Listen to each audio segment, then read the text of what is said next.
Hello and welcome to episode 523 of the Awesome Comics Podcast, the place where the small press makes one hell of a big noise from a bit of a different place this week. My name is Vincent and joining me as always is the artist and creator of the webcomic series Vanguard, Dan Butcher. Hello.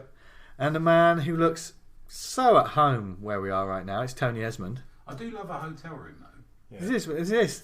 Yeah. It's that sort of... Oh, you're a lot more travelled than us. Travelling Wilbury. Yeah.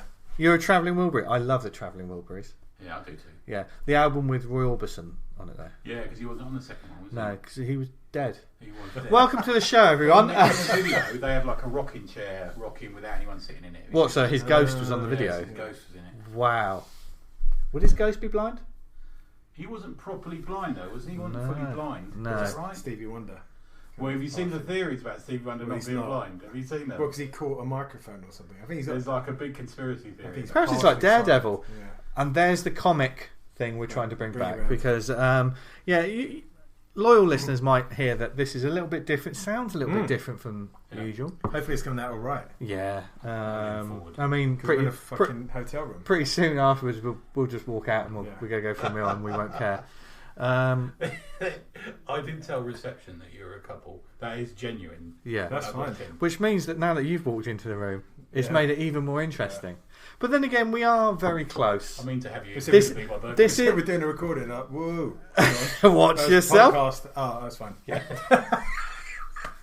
Had that Bonnie Blue in there, right? You ain't fucking doing that. Who's Bonnie Blue? My God, I'm Roger Red Hat. Okay, no, this is a little bit different because as I'm speaking now, it's been 10 whole years since is the it first. today or is it tomorrow? I don't know. I think it's today. Today. I think it is. I think today the Awesome Comics Podcast is 10 years old Since we started recording in person. since the first episode launched. Should have brought along a fucking ballpoint pen.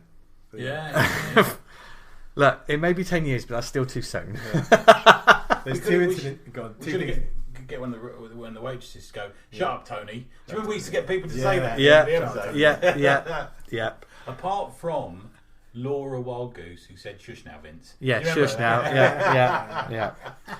Yeah. So yeah, we thought we just have a meeting up just to celebrate the past 10 years, and we thought we'd do the recording of this episode. There's no real structure. No. Just gonna be. I was chatting to Sarah Harris earlier. She said, "What are you up to?"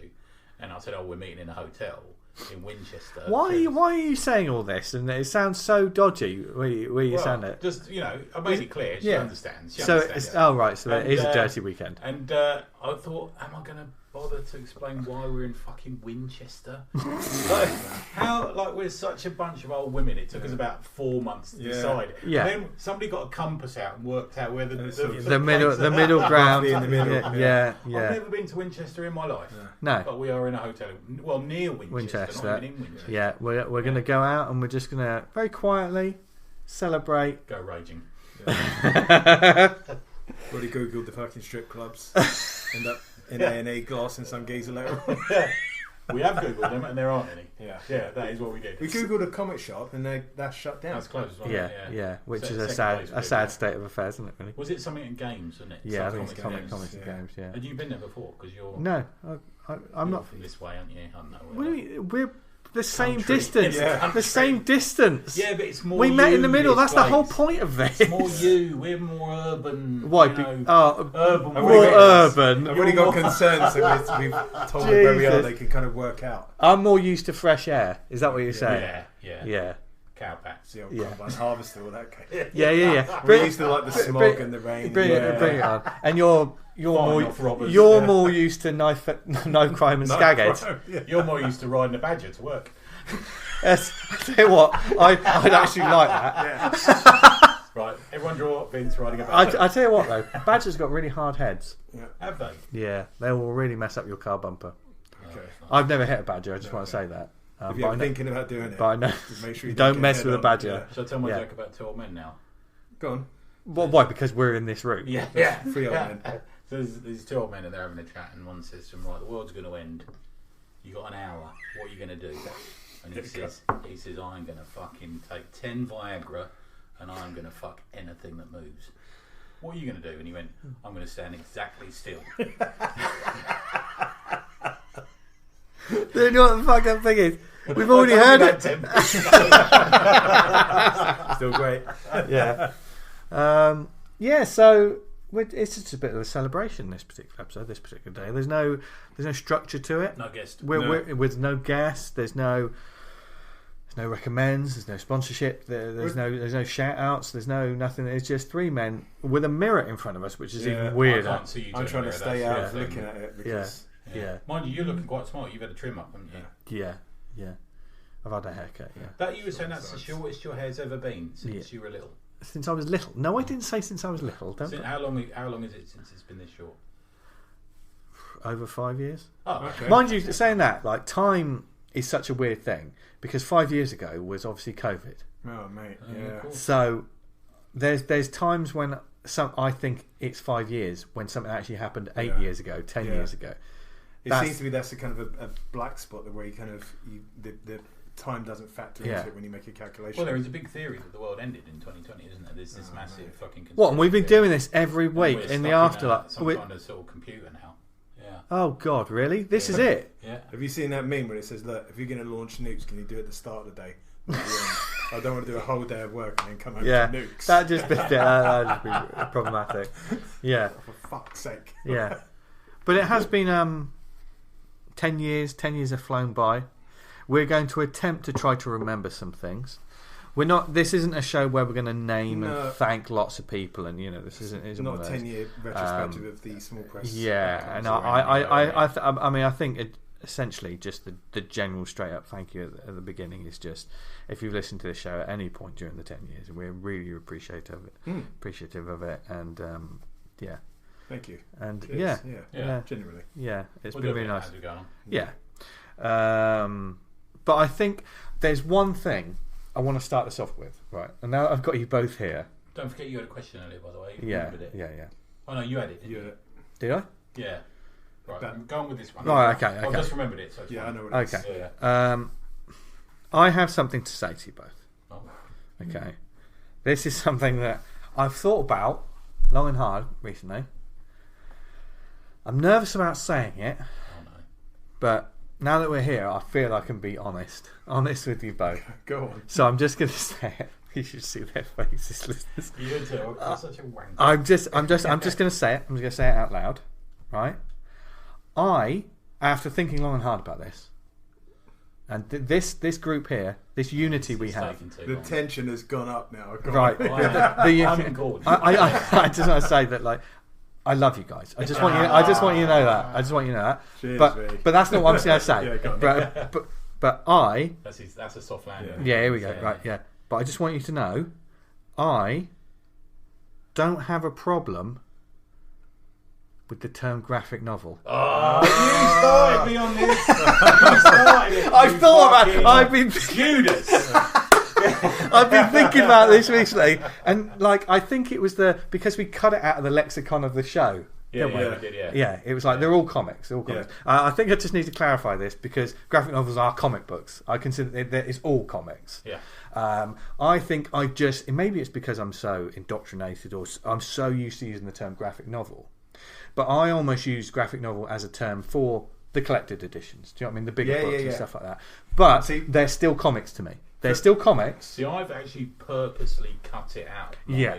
I tried to, and I can't. Yeah, I've let myself down a couple of times. Yeah. But I'm purposely going to try for a year to cut it out and see if Yeah. I've being, tried to use obviously the being trades. massive trends that we are. Yeah. Try to use that, but I think I'm on board with you, Tony, as much that there's that kind of like the nose up. Oh, this is a graphic novel. So We need to get rid of that snobbiness. It's not exactly the term that I object to. It's the snobbiness around the term. And I would rather like someone. If someone sees the superheroes or whatever that I happen to be reading, I would rather them say to me, "Oh, you read comics?" than "Oh, you read graphic novels." Yeah, because I read comics. I draw conclusions about the person saying that to me if they said it. Yeah, but sometimes the people that say it have no interest in comics. I mean, they think it's a cool people in the office or get people them out of the way of thinking. Yeah.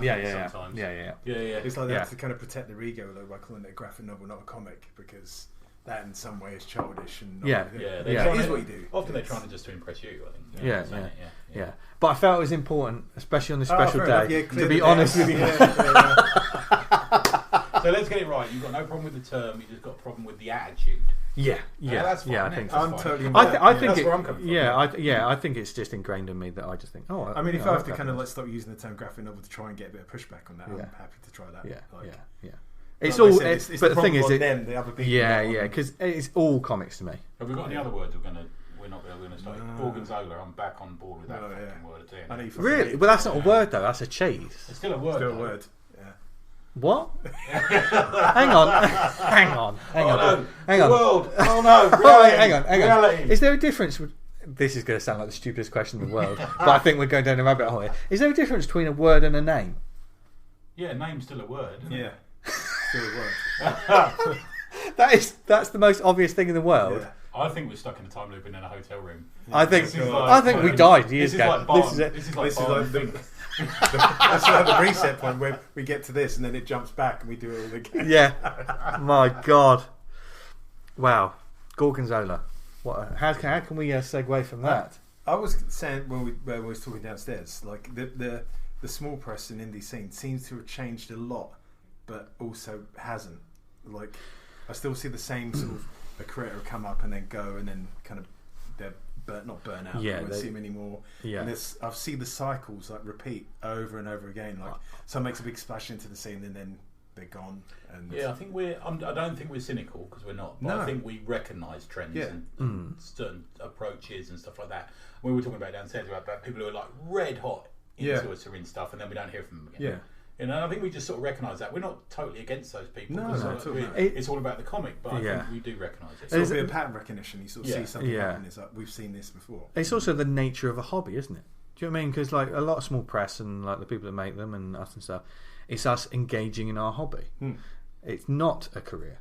So for some people, the hobbies are thick and Transient. they're 5 years. It's hot and heavy, and then your life moves on. Yeah. You know, and you know, but in that time, some people we know have made brilliant comics before moving on. Do you know I what I think mean? it's about making and reading. Yeah. You know, I think that's the nature of hobby. Some people get into it for a while, then they'll go on to making model airplanes or whatever it is. Yeah. You know, I think it's just how it is. We just happen to be lifers, but I Yeah. can't really ever see us leaving it completely aside. Oh no. Yeah. And the thing is, we've also created this this weekly sort of system to keep it, whether it be, and it could just be as simple as, even though we're always reading comics, but sometimes the chat on the Sunday can be like the boost to the enthusiasm about it. Here's a good question around this, right then. What's your process? So Sunday's coming up. I always, for example, I like to have notes written by Sunday breakfast. Fair enough. I always go to, I've said it before, I always go to a coffee shop on a Sunday morning, read what I'm going to be talking about later. It's got a bit earlier recently because we've started saying this is what I'm going to be talking about this week, which is something we didn't do about 6 or 7 years ago. Yeah. But it's got earlier in the week. But more tends to be for me when I see something I really like. Yeah. But I've got a process where I like to have my notes written by lunchtime. Oh yeah, you're the note keeper Yeah. of us. Yeah, I've stopped keeping them now, but I've certainly got the notebooks I kept when we started. Yeah.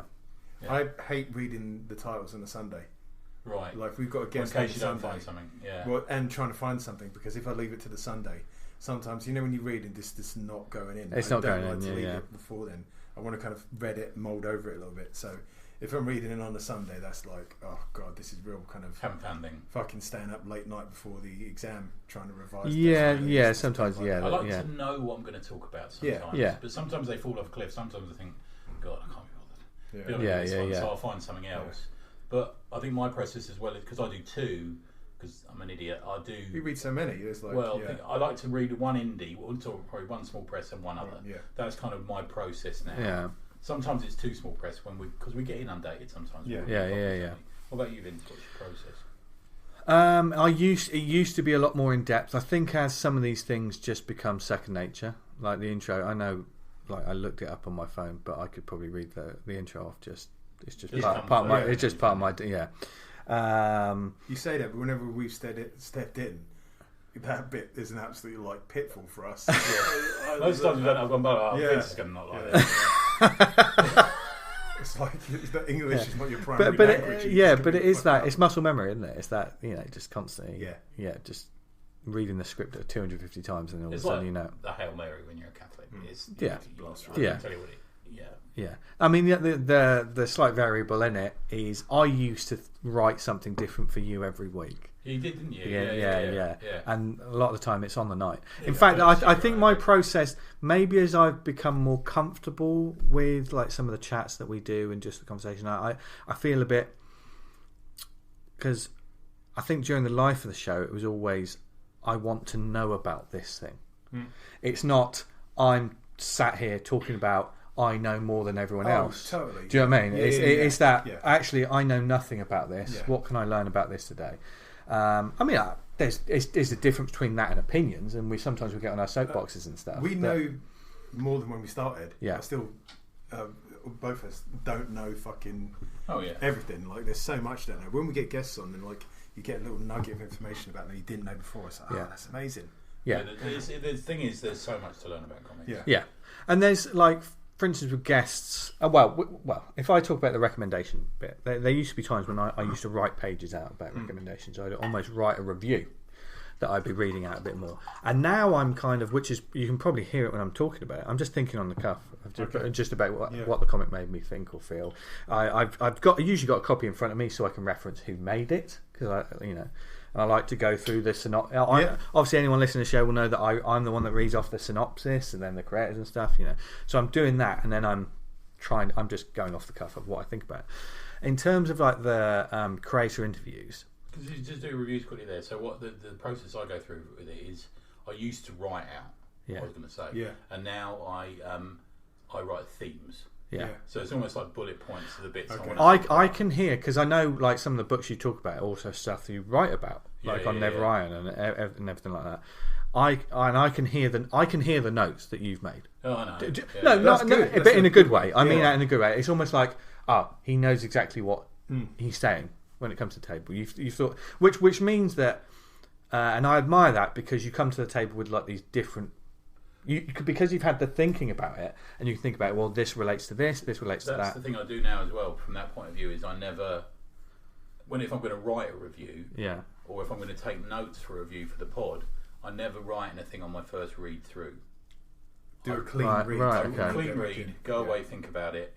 Sometimes I might open it again to make sure I've got the facts right. But a lot of times I'll think about it for a while, often even a day, and then I'll write down, I think he meant this. When he do you think there's any credence to the thinking your first reading of a comic is how you feel and the second reading is how you think about it?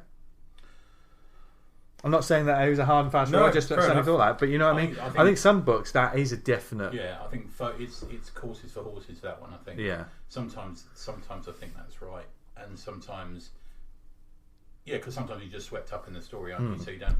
It's only later that you think, oh, that means that. Right, I see what they're saying now. See, for me, that's the hallmark of a good book. If I get lost in that point and I'm with the story, if I'm at any point reading the book and my brain's working on the mechanics of like, this character's done that or that's done that, that means that's going to go there in the story.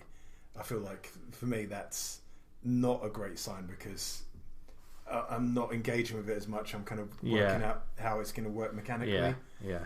But there's certainly stuff we've read that's just like, when a shock happens, you're like, whoa. Yeah, I think some of the two words that are a danger zone when we're reading comics, I think on a weekly basis, is formulaic or generic. Yeah. As soon as it hits that any 2 points like that, you're thinking, there's a difference between playing into tropes and cliches and being a formula or just being really generic. One of the big problems is originality versus unoriginality. Yeah. But there is a middle ground. Yeah, I'm not someone that needs originality. In fact, a lot of the stuff I like just hits a story well told.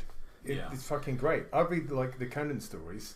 It's a guy with a fucking sword. They're pretty much the same, but they're so engaging. Yeah. It's just, But a lot of the stuff I kind of pick up small press titles, and it's more the kind of the superhero action adventure stuff, and it's the same ideas with no spin, no difference, and it's just.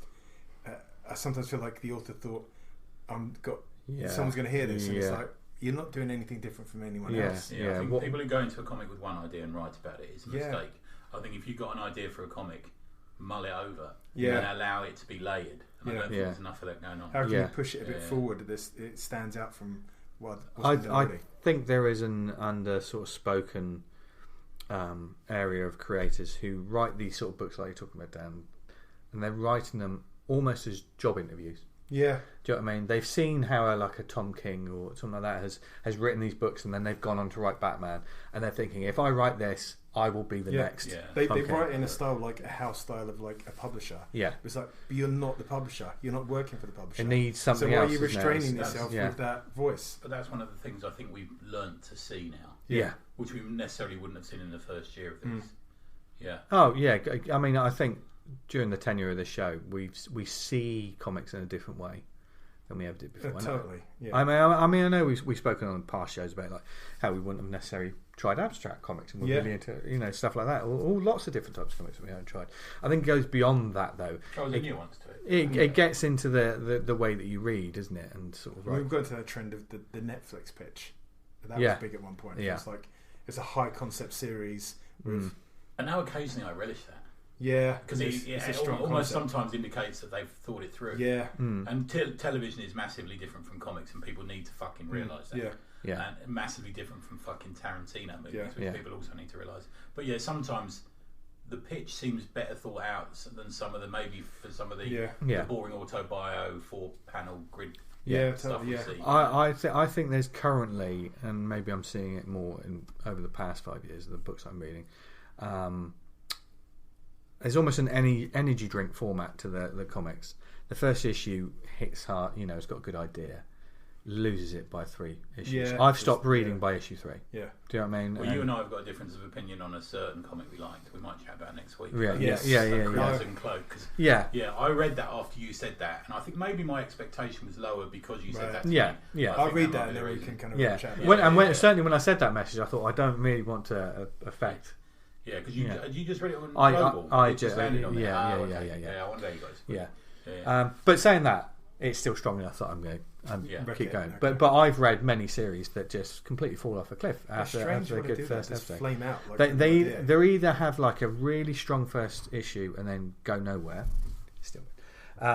or they just have a really boring first issue. And I don't know how people think they can get away with that. I know it's like equating it again to a TV series, but if you get like the first episode of a show, often you'll see sex. Comics have that format. Yeah, now. Sex, violence, and then like the cliffhanger at the end of the first issue. You should have that in the first issue of your comic, of kind of like the hook and like it's set up the premise, and then where are we going to go from here? Yeah. If you don't know what that fucking premise is by the end of the first book, I think part of that problem is I saw this. I think Vince B was talking about this on the EOC. And they were talking about Shooter, who I'm sure we'll mention later in the show. But he was saying that, look, God bless him, he did a lot of good for comics, but one of the things he did do was encourage and introduce the mini-series, which I think is being written to even more now than back then. Yeah. There was a bit of a he refers to it as a gold rush of mini-series, that were coming out. But even now, I think everything is written to... That's all we have. To the trade, and it's almost like people think that they can't put action until the end of issue 2. No, and you're like, you should be fucking pack it in. I mean, if I was thinking about a publisher, one of the last, that I can think of, the clear ones, who are writing to an ongoing format, it's probably Skybound with the likes of, obviously they were doing it with Invincible and The Walking Dead and stuff, but G.I. Joe's just going. Yeah. Stuff like that's just running. Yeah. There doesn't seem to be you have to read these 6 issues. I know they collect them. There's obviously thought to how they're collected. But certainly with other publishers, they are just literally thinking 3 or 4 issues at a time. That's it. It's just miniseries after miniseries. It's not an ongoing. Even if it's an ongoing in name, it's name alone, isn't it? Yeah, it does seem to be. But I'd be happy with that thing of like, you've got a story to tell with the Punisher. You tell it in a limited series because there's a beginning, middle, and end. Yeah. Rather than just complete. Yeah, it's interesting, isn't it? It's almost like the box set versus the soap opera for me. Yeah. In a sort of televisual sort of comparison, is like the X-Men will run forever, and in a way is the Coronation Street of fucking comics in a way. Yeah. But then you've got like Game of Thrones seasons, which is other things. Yeah. I think there's definitely spaces for that. I think there's more. There should be more spaces for one-off comics. Yeah, that Doom comic that we saw a couple of years ago, that sort of thing. There should be that, just like fucking 48 pages, bang. Yeah. Drop it. But how much... I think the problem with those sort of one-shots and stuff, I completely agree with you, and I'd like those one-shots to have ramifications and effects. Because I think about these one-shots, they're glossed over a lot of the time. They could be annuals. They could be... Yeah, they could be annuals. Do you know what I mean? I think in order for those things to have power... they've got to have an effect. You have to get this issue because it changed. Or they've got to be so well known. Yeah. But then you get stuff like Old Man Logan, and it's like, this is a really good miniseries, and then they keep coming back to it and spinning off of it, and it dilutes the idea of what it was, and then they can't leave it alone. They'll just fuck a corpse these days. Yeah. They will, won't they? He's like, oh Christ, leave it alone for fuck's sake. Yeah. Leave that idea alone. Yes. Yeah. Godzilla. So Godzilla's the new one. So I mean, like the show, this conversation's got off topic because this is talking about my process just a minute ago. Yeah. I know you're going to. You were going to move on to talk about guest interviews. Oh yeah. Because when we have guest interviews and stuff, I think it's the same for each one of us. Like the guest, usually there's one person of the three who is more focused. It's going to be like is more the front man for it. But we're all in it to win it when we're there. I do love the fact that we're polite with each other. We don't overtake each other. Everything is balanced. I think that's worked out quite well. There's no egos amongst us in interviews, which I like. No. I want the most out of the interviewer. Interviewee rather is. I want the most out of the person we're interviewing, not kind of. Yeah. You can hear us talk shit. I do like it when it makes me smile when people go, "I'm sorry for rambling or talking too much." It's like you're a guest. You're here to talk. People have had years of us. They're not here for this. I mean, if I look back at ones where I've really enjoyed it, is where the guest's been at ease and just kind of just let it go. And I say the same. And I think this is almost my process now because I say it to the guests every time. I've written an intro just to say who this person is, and we've got the initial question to get things started, and then we're off to the races. And the conversation could go in any direction if there's anything you want to talk about, blah, blah, blah. Not to toot our own horn. We've had some decent feedback from people saying, are shit when we're kind of talking to people, which is interesting because we're just like just being friendly. And this isn't a formal interview. This is not sitting down at a premiere or something like that. It's literally just tell us about making comics. And I do occasionally have to tell myself that try listening to some of the YouTube interviews that are going on. And I'm like, oh my god, this is the most awkward thing I've ever heard. Yeah. I think maybe it's because there's three of us, so like sometimes there'll be a creator that I know, well, not that I know more, but I know their work more. I think that's the best way to put it. And you guys will be like, I haven't really read anything by this person until the week of the show, but then when we're all in it, it's the same for anyone, and that it's being flipped around so many times that there's been guests that I know nothing about, but I see that as almost the perfect opportunity for me now because I'm like, I know nothing about this person. I'm not ingrained. I don't have any chains holding me down. So now every question that I'm going to ask this person is 100% genuine because I don't know. It doesn't come from a place of like I'm finding out for a certain reason. It's because I want to know. And I think that's sometimes when you hear these interviews that you talk about, Tony, it's people almost talking like they know more than anyone else. Or like they know something. Really puts me off when someone does that. There's a sort of social ineptness to a lot of people as well. I think, which I mean, we do the show because we're socially inept. We don't need anything. I do like to think that we're not. Do you know what I mean? I know we joke about it, but I do like to think that we have the ability to talk to people. We're not. Yeah. Sometimes you get like talking to someone, and they're talking to some like 40-year veteran, and they'll start saying, "Oh, when I made my comic, Joe Blood." And like the interviewer kind of pop up and like relate to their comic. It's like, I know, mate, it's embarrassing, they're fucking, it's complete. They're like super pro, and you're like, it's really awkward. Yeah. There's I never do that when we talk about Vanguard. Vanguard and Viper, which are available now. But it is. I'm so thankful that there's so many more times than not. We've sort of like, right, we'll say, oh, thanks for your time, have a lovely, enjoy the rest of your day, and they leave the chat, and then we're like, how good were they? Great. How good were they? Do you know what I mean? Happens more often than not. Yeah, it does. Yeah. There's only the odd one where we've gone. You posted a question downstairs, and we said like, hold it, and that was to Tony specifically, and that was how his pull list. Yes. We might change it into reading habits. I suppose. Yeah. Yes. So it's almost like. One thing stayed the same on your pull list, though, Tony, and I know you're debating it. Okay.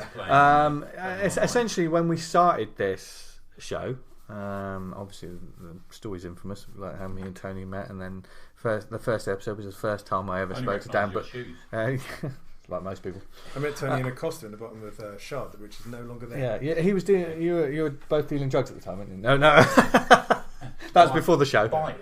Oh, sorry. Yeah, and obviously, the first show we just didn't stop since, did we? It was just felt fairly natural. But the making of the show aside, I think by making a podcast like this, our reading habits have changed Dramatically. massively. Never mind what's happening in the industry. I think if you can put that to the side, sometimes it has an effect, doesn't it?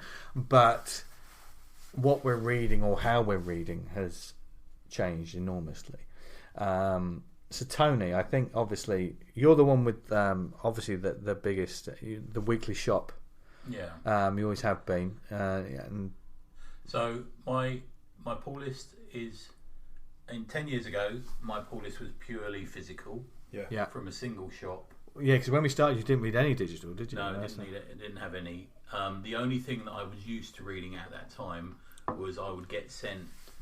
Back then, Dropbox was the kind of place to be. So I'd get sent Dropbox review copies by things to do with Down the Tubes who I was writing for, or Beard Rock who I was writing for at the time as well. Yeah, Beard Rock, because that was who reviewed Red Mask Mask. Oh, was it there? Nice. Yeah, okay. Beard Rock, yeah. Yeah, they just disappeared sadly, but yeah, they were quite a good gig. But so I know that, and usually when I got sent a link, I had to fucking figure out how to open it. Didn't have a clue. and Scooby. So that was the main thing. Like, how do I save this? How do I get a screenshot of this? It was a bit like that. But most of it was physical. Then when we started the podcast, my first Comixology comic I ever bought was Nick Brokenshire gifted me a copy of his comic. I can't remember the name of it now, about the female with the wrench. Do you remember? Oh, God. Why did you Great point at me? comic. Because my brain went completely blank as soon as you did that. But he gifted it to my email, because I think that's the way you gift it to an email back then. Yeah, and you had to And then I had to create a Comixology account in order to download it. So that started me on the Comixology thing, which I've still got loads, I think, on the Kindle. I've still got loads on there. So that's where that started. I have to say, my pull list is only slightly reduced physically, even though I've got access to now the Marvel app, the DC app, a manga app, Comic House, and Global Comics. Global fuck, yeah. So it's only slightly. In fact, I'm probably spending more on comics now. Yeah. I've got more of a. I've got a bigger wage now, as it were. So I'm buying more omnibuses and stuff. But yeah, so it has significantly changed. I'm still, in general terms, buying the same characters I bought 10 years ago, but I am, as I've been, a number of people I've been there about this, including you two about 10 minutes ago, is I'm seriously considering Amelia Cole. Oh, it just came to me.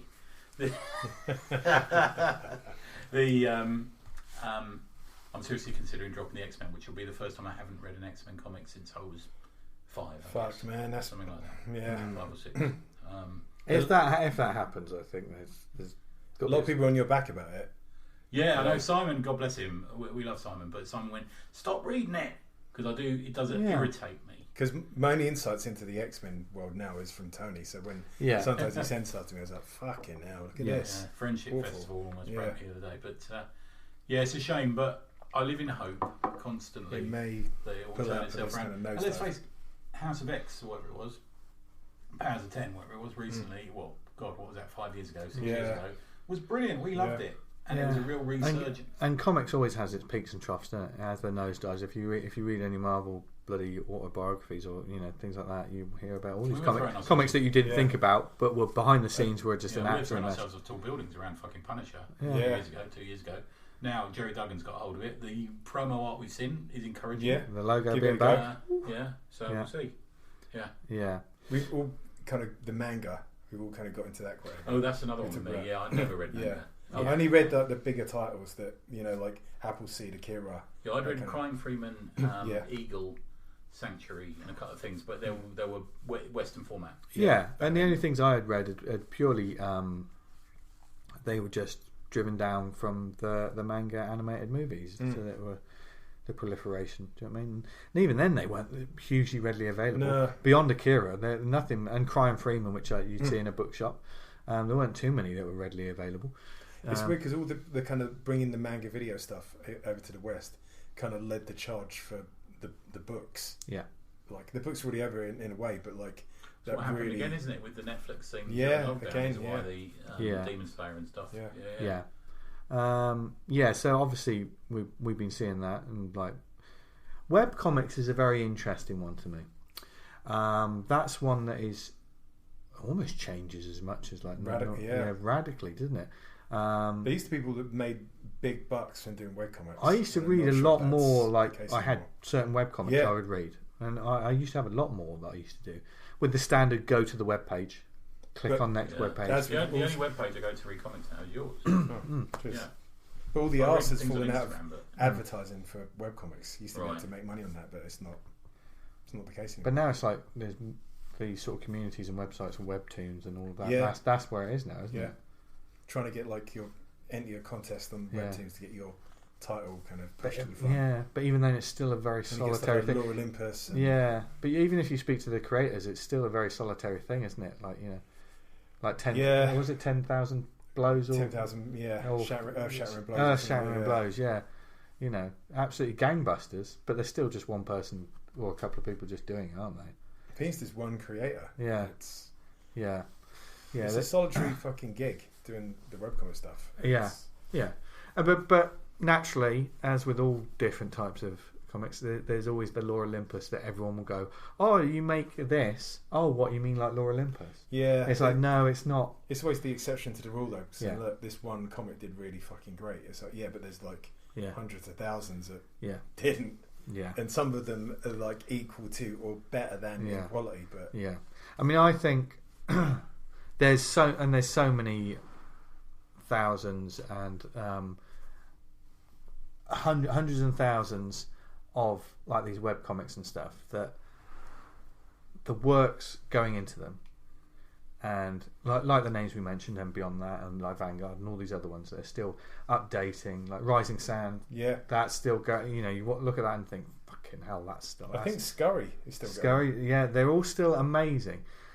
And then there's also like a wave of people that, and these are all titles, those ones I just mentioned there. They're not just quickly putting out a page. They're thinking about the story they're telling. They're writing it. They're planning it. They're designing it. I think there's a wave of creators who are just making a webcomic just because. Yeah. They're chucking out a page. There's no thought to it. There's no and that's where I've noticed a lot of webcomics now, especially the ones I'm coming across.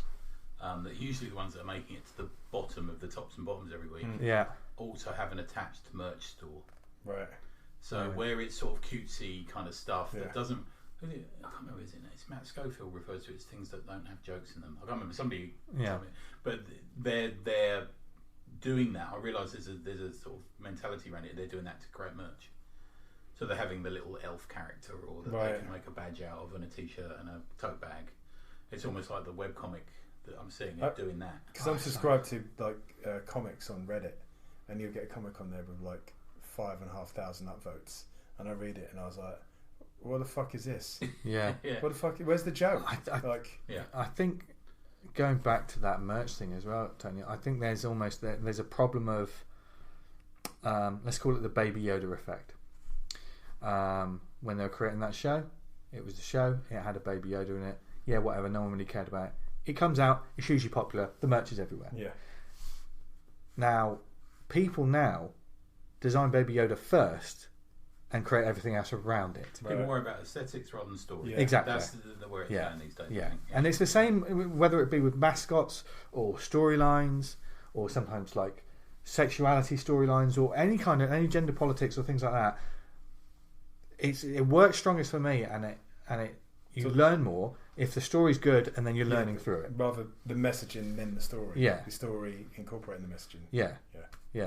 I mean, that's, I guess everything's got a theme. It's just it's just how it's delivered. Yeah. Like you said about the film or the comic, the way does that speak for itself as opposed to I mean, here's a take on that question then. I think when it comes to these characters, mascots, whatever it may be, they have a shelf life. Do you think stories have a shelf life?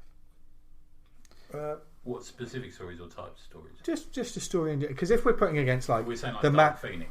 yeah. Because some of that stuff we've gone back to, like the Kitty Pryde alone in the X Mansion at Christmas, that's fucking timeless. Stands up. Yeah. That's There are great. classic stories, aren't they? Yeah. But there are, and I think because everything's so front loaded now, with like, you know, an indie character or a Deadpool or whatever it is, all we see is the person. That'll be there. It's got a shelf life because the new shiny thing won't I be guess new we'll and shiny. always get that, but hopefully you always get the stuff that stands the test of time. Yeah. I mean, I can see Kent's Death Baptist Kent State. Yeah. That will fucking Yeah. last. Yes. I suppose we're stuck in the only time will tell situation. Yes, Yeah. I don't think. I can't see people picking up fucking Major Blood or whatever that Rob Liefeld title was and going back to that. And What are you talking about? It's best book, thinking, isn't It would. that's a classic of its age. it? Yeah. And in all honesty, Tommy Hercules is fun, but I'm not sure if it's going to last the test of time. Yeah, but if you can get a laugh and that's enjoyment what out of it we're for the after. moment, it Just is. a bit of a finger up at the fucking nonsense out there. Yeah. That's Yeah. what that was about.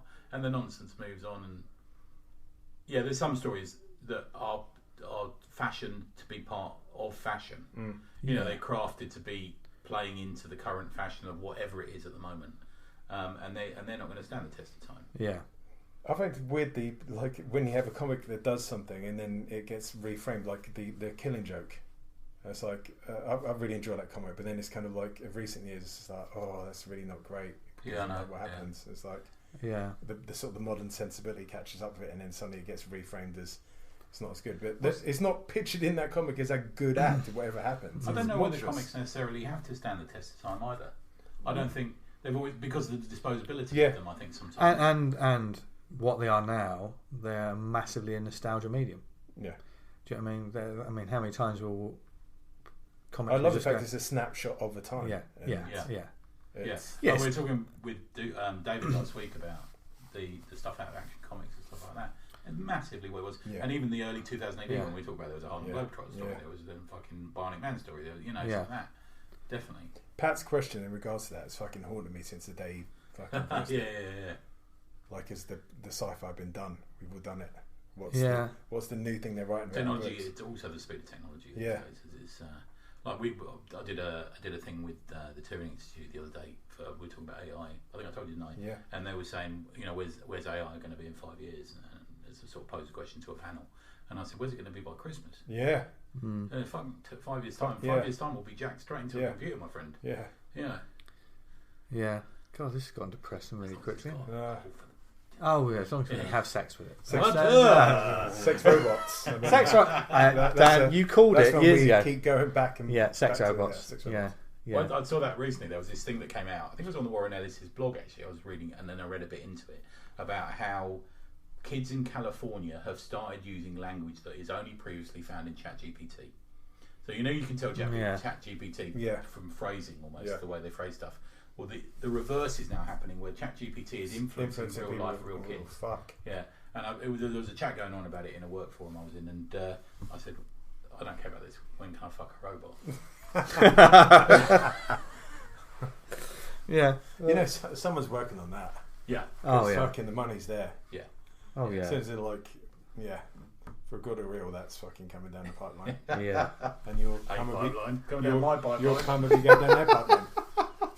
Fucking pipelines everywhere. I'll show you my pipeline. Fucking hell.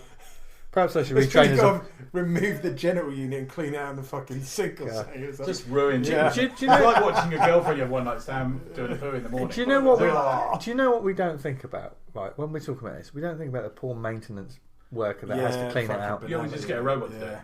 Just Oh, yeah, God. mate, you got sex, Boyd. That's what will inspire the robot revolution, won't it? Because they'll just be like, I don't want to clean up this. Why am I not getting fucked? Yeah. There you go. There's the episode. Let's take that bit out. That's the whole episode. Just totally saying that. And this happened that night.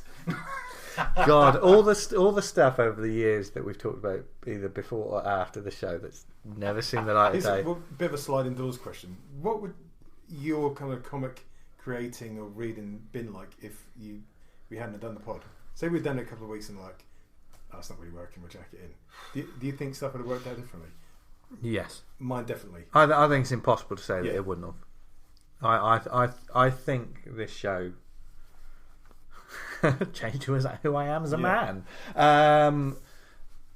Because if nothing else, just the broadening of the mind of what I was reading, or the history of comics, or just the process, or just everything else. That forever changed, because comics is such a solitary pursuit. Even if you've got like a gangbusters team, it's usually a team of 4 or 5 at most. I think the community that's built around the show, and I've got involved in community projects and helped people, and they've helped me. I don't think I'd have cultivated that if I was on my top. Yeah, I wonder whether I'd got back, because obviously I'd made a webcomic a couple of years before we started, but I hadn't actually made a physical comic since about 2002. No. And I wonder whether I would be making comics. I was, the pleasure of making them with the tribute crew, Falpy, Forpy and Cliff and you guys and Traquino and stuff. I don't think I'd be involved in that. Certainly. I wouldn't have met them. Yeah. Because we kind of set the stall out by doing the ACP Present stuff with the 3 of us. And that wasn't a chore at all. Still proud of us around that. Yeah. We got 4 comics out a year. Well, yeah. Still proud of that. And big shout out to Nick Prolix as well for that. But That was a fair whack of work, and did it. Yeah. And 4 fucking shows. It was. Yeah. And 4. Well, that's I've got a little. We don't really do what we're missing, and I think conventions will come. Conventions. Yeah. We do that now. That what we're missing. Oh yeah. So what? Let's not say what we're missing. Let's say what we're looking forward to. And the point I make is more decent comic shows. Yeah. We're stuck in a rut now with MCM and Thought Bubble. Yeah. But this maybe a couple of years into this pod, just before lockdown, we could have fucking tabled at a show a week. Yeah. A decent show. Yeah. And the likes of Nottingham and Leamington and Troops and all these sort of people, Melksham, have all disappeared. But I just starting to think we need more decent, independent shows that are for and about comics and not for making just money off fucking there being there's a socio-economic challenge, wasn't there, of kind of running these shows after COVID. Yeah. Put a lot. Man, hats off to anyone that runs a fucking small press. Yeah, it was enough of a headache running the 500th. Yeah. Although it turned out it wasn't when it happened. But well, I mean, as we speak, like just recently there was High Vis and there was Mac Pow and stuff. True. They were just they were just going absolute gangbusters, weren't they? Hopefully lovely days. And High Vis is a graffiti festival, though, is it, with a comic element? Is that what I'm thinking that? I think it was like all that kind of made by hand kind of stuff. Right. Okay, that's fair enough. Yeah. But any time that comics and creators can be part of any sort of thing, should jump on that. Lawless fucking weathered the storm of COVID. And then Enniskillen doing well. I mean, I hope to see some more sort of new events sort of pop up, like these guys that we just mentioned and stuff. If you've been about tabling, I've tabled since the 90s. I think there's a circular movement to it as well. Like in the running up to the mid-90s, we had UCAC, and then we had Bristol running and bordering over the top of that, and now we've had Thought Bubble for well over 10 years now. Yeah. And I think we're stuck in a rut with Thought Bubble now. Yeah. Bristol not having anything consistently is like real. That's such a shame. Fucking creative hub. Like the Bristol Con as it was. I know there's Lawless and there was like zine fairs and stuff like that. But the Bristol Comic Con, do you know what I mean? That not being there that's a massive gap, I think, for the southwest and everything. Yeah, I mean, obviously that's my neck of the woods and stuff. But UCAC was London. Yeah. That's the thing. UCAC was just fucking Frank Plowright and all that little firm has, and it was like a firm comics only. I know you went to a few, didn't you? Yeah. It was just a firm comics only thing. God bless MCM. I know, and I will admit they have a bigger comics content than nearly everything else in this country. Yep. So God bless them for it.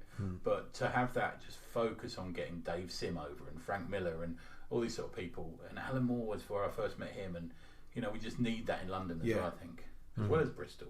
But I agree. Yeah. No notes for me. And we're missing Bix was another one, the Birmingham one. Which was a good one as well. Missing London Super Comic Con. Isn't it? Because you fucking need like almost a job in events management to be able to run a con. Because it's so.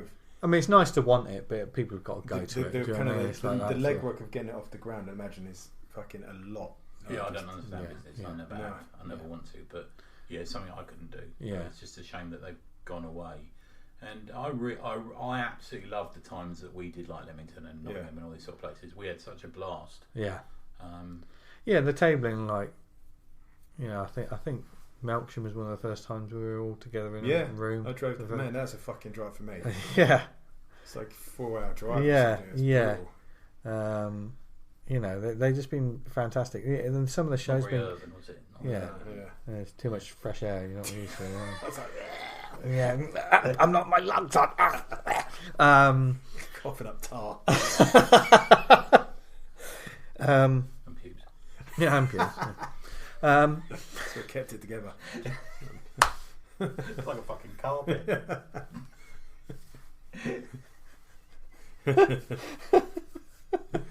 Well, I'm like a fucking trying to air throw my hat in the ring with this year, putting my name down for MCM. Oh, you are, Yeah. aren't you? I'm trying to try and table that. I'm not going to try and table. If I get a table, I'm going Have you applied for one? to apply Yeah. for one. Oh, nice. I think the key for that, especially with like shows that are local to you, if we can say that, is I think also people can put too much pressure on it, isn't it? You got to go there and you just got to enjoy it. Have I told you that I might be going for work to that? No. You know that You might- thing I wrote? on Yes. the- Yeah. You might, okay. Yeah. Interesting. We're talking to doing it, yeah. Well, the listeners will never know about Yeah. that. Unless you read my Substack. But yeah, because I think that the stuff since you last tabled, you fucking Yeah, mate, you've you got- diversified massively. you got Yeah. shitloads. Yeah. You got There you got should loads. be a lot to put on that table. If I put the TBH comic stuff on there. But I think Yeah. also importantly, you've had the learnings of scraping your knees. Do you know what I mean? There was a time when me and Dan did MCM. You two depressed fuckers. I took a massive case thinking, well, this is going to come back Yeah. lighter. It actually came back heavier. Yeah. I cracked a tooth in half. It was a Yeah. great weekend. Yeah. It actually was quite a fun weekend, to be It was fair. fun. It It's was just the really fact fun. that Yeah. We just didn't have people. It wasn't like people come past and not choosing to buy the comic. And it was falling. People didn't come past the fucking table. Yeah, It's like, and there was falling for the, you're doing well at MCM. yeah. That's the sales show. I know. You know, I think that's one of the things about the tenure of this show. We've learned those sort of There's no case real by hard and case fast basis. rules. That's Yeah. It's a shame. Do you remember who I did the no-brow table with that? yeah. Remember? Yeah. Yeah. Yeah. So Just take that knife out your back, T. but yeah, there's been so many learnings, hasn't there, through like whether it be shows, making comics. Yes, it's not a one size fits all. Like we constantly say that thing about when you find one way into the industry, that way's sealed off. And there's been people that come up through the small press and seen them make fucking great books, and then I think Martin Simmons and Oh God, yeah. I mean, like Jordan's another one. Jordan, yeah, you got Yeah, people he's like titles. people like Ram V, who's now Yeah. I'd just say Jordan and Martin are two people who've come through the small press and people we've managed to become friends with who've done it the right way. yeah. They've done it in a decent way. Yeah. And they've maintained their friendship Yeah. with us and the Yeah. small press as well as being Yeah. They give a successful. shit and they're putting Yeah. out good fucking work. Yeah. That's why they've done well. Yeah. Yeah. It's a shame that that's just not the only thing. There's loads of people that do that, but they've done it right. And, I think, Yeah. and they don't have the whiff of desperation Yeah, about them, yeah. which is something we've Fuck learned me's. to fucking detect. Yeah. From Yeah. Yeah. When it comes across absolutely mercenary, using you as a stepping stone Yeah. to get where I want to be, it's really like, oh. Yeah. Yeah, we've had moments like that during the tenure of the show. I think we have learned through making this podcast, much like we've learned as making comics. Yeah. You know, there's but I think on the whole, 99% it's been amazing. Yeah. Do you know what I mean? It has been sort of All the people I've worked with fucking love doing comics with people. That's Yeah. the heart of it. I Yeah. love making comics. yeah. We don't. I Have found I like making comics more than I read comics, and I love reading comics, but making comics for me is yeah, Right. I Interesting. fucking Yeah. love it. yeah, It's weird. I went to the BFI last night, as I keep boring you with, and there's geezers there, and they're just into movies, yeah, you know, and they know every fucking thing. And I was sat there and I was enjoying it because I like films, but, Yeah. you know, and I thought we're like that with comics, Yeah. and I always thought, yeah, okay, Yeah. they know about as much about films and love films as much as we know about comics and love comics. And I felt quite that was a nice little thing. yeah. I think there's an important distinction as well that, like, when you like love comics, is to know that other people love and know their thing, and they know it more than you. Yeah, and it's brilliant because of that. Do you know what I mean? There's so many areas to comics. That's the thing. Yeah. There's so much that you could literally read your whole life about comics and about comics and never know it. Yeah, because all three of us read completely different stuff. We also read very similar stuff. We read the same books. You know, that's the whole point, isn't it? And you never know when there's just one book of like, oh, I checked this out, and then all of a sudden we're all loving it. You know, there's stuff I'll come across and recommend for you. Yeah. We know. Usually we're a big muscly man on it. And we're like, usually with me, it's lovely about feelings. Yeah. People feeling other people. Yeah. Should we do a little round of things we've liked over the years then? Okay. Yeah. Who's going to start? Shall I start? Yeah, you go for it. You can kind of set the tone. Okay. Oh, he's got his glasses out. He's got his notebook out. I wrote a couple of notes while I was doing a wee at the services on the way down. Drink and draws during COVID. Yeah. I'm quite proud of that. That's something we managed to do with everyone, and thanks to everyone who still comes to them now. Yeah. And Tom Curry, obviously. And Tom, And I kind of think that was helpful. Yeah. Yeah. It certainly helped me. Yeah, I mean, kind of like got isolated, and that was a good touch point for everyone to kind of. You know, I mean, you can put it quite simply that the lifetime of this show. There's 10 years, but there was all the comics. There was the making of the comics. There's the friendships made. There was whether it be health scares, life. People have had kids. People have gone into comics and left comics. People have, there's been births. There's been deaths, and there was a fucking pandemic. Do you know what I mean? Which is just. And nuts. And we kept doing this, which was almost the show was even probably we weren't aware of it. It's a lifeline for us. I've never gone back and listened to our lockdown episodes. Me neither. Just us going. Thinking about now, crying and masturbating. Go back to the first one where we first entered the lockdown, like the first kind of week, and maybe see what it was like. So this is odd. But the thing is that because of the nature of the show, because we've always been doing. This is a very rare occurrence. What's happening right now? Doing it in person. Yeah, we've always been. Thing where we've done it. In different rooms, recording it online. So I think that helped. A big chunk of it, we couldn't see each other. It's only really recently that we actually began to see each other. Yeah.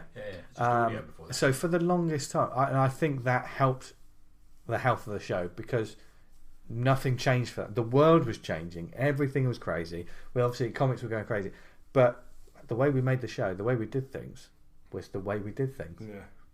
You're just concerned about how hand in the uncertain times. Yeah, but it is though. It is that simple sort of like, well, we know where we are on a Sunday. It's the same way kind of people went back to nostalgia things of like it was a safety thing of I know this, and it was a familiarity. Yeah. And I know, we have heard from listeners who, when they listen to the show on a Monday or whatever, they like just hearing. In a way, we sort of steered the nation through a hard. Oh yeah. We're responsible for no. But just hearing this trio of chuckle fucks just talk absolute nonsense has helped some people, which has been quite touching. But next. Oh God, he's looking at me. I don't know. This is a hard one to do. I got your shirt, by the way. Oh, thank you. I really want to watch Magnum. That's kind of got like a tropical kind of shirt thing on. Yeah. That's a really hard one to point out for me. I honestly do like. I know it's kind of like come to the Slack, but like we've had a community event show, and it's kind of changed. The people have changed, but the kind of general vibe of it of being quite level-headed and not getting caught up in the furore of whatever's happening in the fucking social media world. Sometimes it feels like a sort of a bit of a tonic when you come back. It's an adult conversation in the most part. Yeah. I was saying today, like you can have a conversation there and people will disagree with one another, and it's not fucking. Doesn't mean we stop being friends. Yeah. Which is how adults act. Yeah. They should. Yeah. Oh yeah, we laugh about silly stuff, but people started talking politics at work, and I stood up and said, "We're not doing politics." Yeah.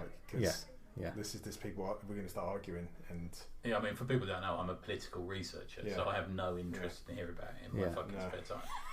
Absolutely none. And to be fair, I probably know more than you know. Yeah. Do you know what I mean? It's like yeah.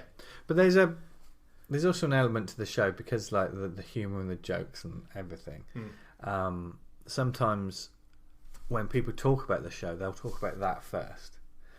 And I don't know why. Just sometimes I think, please, if you're going to talk about the show to someone else, go beyond that.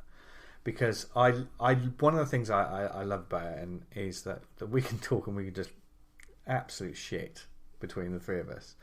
But we've had some very in-depth, thoughtful discussions about big topics with creators and from people all over the world and stuff, like ranging from how you make books to, I don't know, a disastrous event that this book is, and when we've treated it seriously. So sometimes, I like the fact that we can have a laugh, and it is a real tonic that we're joking, but I'm pleased that like we take it seriously as well, because comics is a serious, but we're Sometimes joking. we've had like issues come up, and I'm like, Yeah. I do like the fact that we're independent. Yeah. I do like the fact we don't follow fashions. We don't apply to factions. We've had people from the, if you want to call it a political spectrum, the social media spectrum. And we've had decent conversations with them without getting into fucking, I'm in this group, you're in that group. In terms of what I've loved, I think obviously the community being built up around the show, past, present, future, has always been really positive. I love seeing a book from someone we kind of know, and then when you read it, you see their voice in it. That's fantastic. I think that community helping each other. Do you know what I mean? Just because we only move forward if we're. I mean, we've got like a DUI4 was announced. Yeah, Simon did it. Yeah. Loads of people jumped on that. So there's the money that's been raised to charity around the show. That's usually got absolutely nothing to do with us, but the fact that could happen is it's in the thousands. Why have you taken your shoes off? So I changed my jeans. Oh, okay. Yeah. Just before you came in, I'd take my trousers off for a ring. Yeah, when you knocked on the door, he literally had his trousers around his ankles. Yeah. He's one of those blokes when you knock on the hotel room door, so you coming out for a drink, he gets undressed once. Yeah, he does. Yeah. I'm usually undressed. I don't get undressed. I like that state of being. We're all naked. We're all naked now. We've just got something over the top. The only reason I'm not naked at home all the time is because I'm worried my dog's going to bite my junk. Yeah. I think that's a valid concern. One that's I think also, like, if you're going to be naked all the time, like at home, don't do it if you live near a school.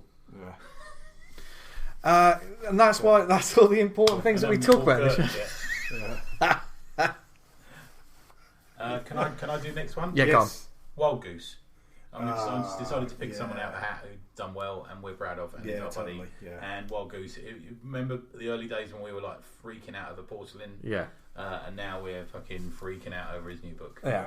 And the boy's a bit of class, and he's done well, and he's our mate, and he winds us up purposely on, he's all right. There's been, and Chris is a brilliant example of it. It's strange, like when you become friends with someone that is also like a hero. Do you know what I mean? Like someone like, oh my god, the stuff you make is amazing. And now I'm talking to this person who's made this thing I really like, and I'm friends with them. Yeah. Do you know what I mean? Just these little moments like that you have when you have the opportunity or you're fortunate enough to know nice people. Because I think that was going to be your reference in my next one. So yeah, I'll do it now. So Pat. Yeah. So Pat's the one.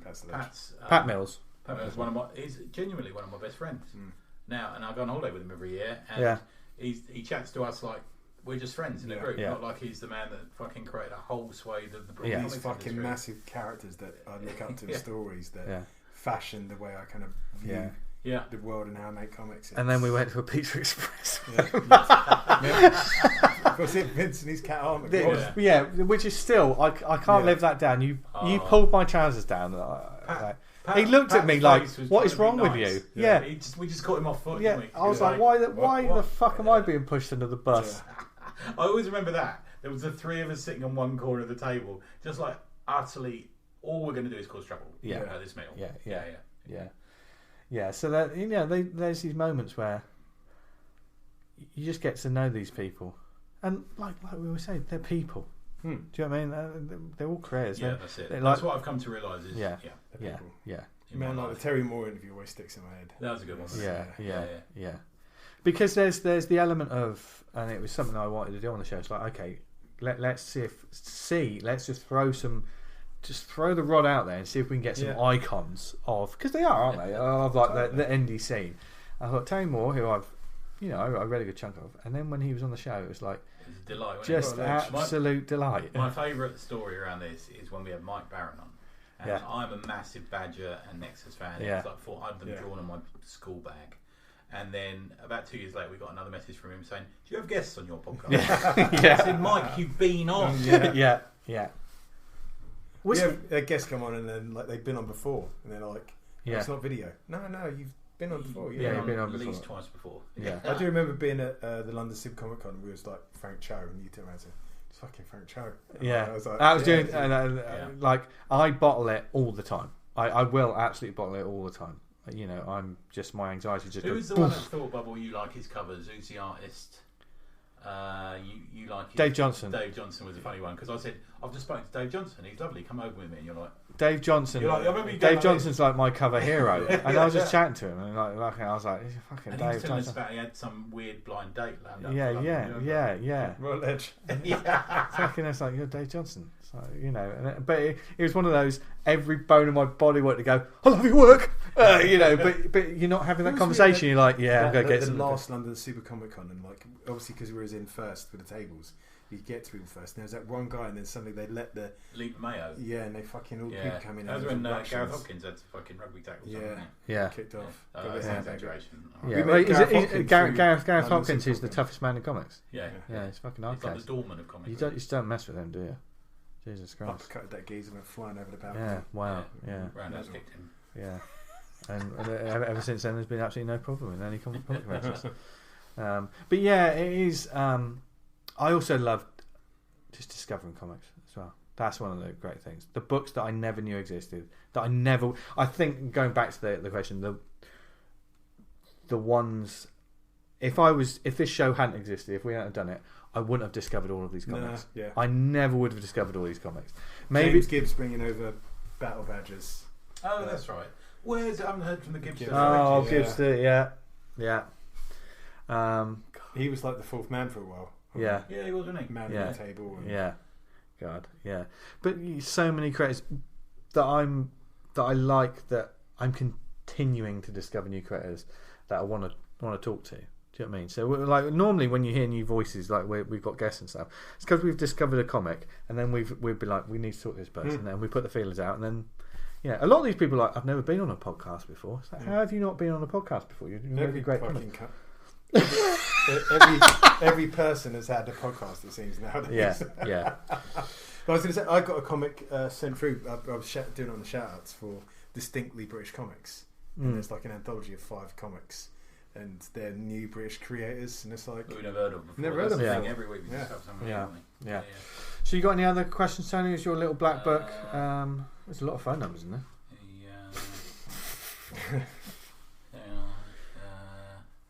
I think you did. No.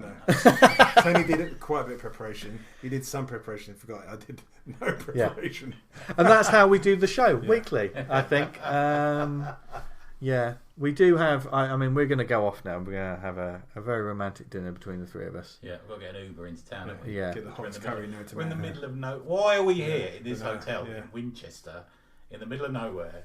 Well, there's a mirror there, Tony. Why don't you ask him? I did book my. But I'll tell you what, though, I booked it. But Dan is the one who's organised the fucking best restaurant in Winchester for us tonight. Yeah, this is. Look at it. He's looked it up. Really? Really? Wow, I need to talk to you about this. I've got a story to tell you about the restaurant name later. Oh, okay. Wow. Well, I mean, will it be what? Here she comes. She's here.